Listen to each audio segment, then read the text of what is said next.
रूस यूक्रेन भितरे चली घमाघोट युद्ध। यह भितरे चमकाई देवा भली मंतव्य देइछंती भारतीय सेना मुख्य जनरल मनोज मुकुंद निर्वाणी। रूस यूक्रेन युद्धरू भारत को अनेक किछि शिक्षा मिलिथिबा से कहिछंती। दुई देश मध्यरे हेउथिबा युद्धरू भारत को एक बड़ शिक्षा मिलिछि। सबठारु गुरुत्वपूर्ण कथा हला जे आम देश भितरे तयारी होइतिबा अस्त्र शस्त्र रे ही निज देश को सुरक्षित रखिबाकू पड़िबो। एपरि भी समय आसीपारे जेतेबेले सहायता करिबाकू केही भी आसी न पारंती।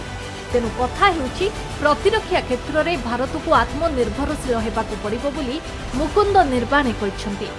केवल एतिकी नुहे बरं जेकोसी समय रे युद्ध हेबार संभावना को एडाई दिया न जाई पारे, जहाँकि रूस यूक्रेन युद्धरू एक प्रकार स्पष्ट होइछि। तेणु शत्रुर मुकाबिला पई आमको सबुबेले सतर्क रहिबाकू पड़िबो। युद्ध केवल गतिशील हेब नाही बरं भौतिक स्तर रे मध्य एहाकू लढिबाकू पड़िबो। रूस यूक्रेन युद्ध रे सेना मुहांमुही हेउछंती। युद्ध साइबर जगत रे किंबा एसी रूम रे बसी लढा जाउनी। तेणु आगामी दिन में एक पारंपरिक युद्ध पई देश को जागृत रहिबाकू पड़िबो बोली एमएम निर्वाणे चेताई दैछंती। Bureau report, Odisha Bhaskar.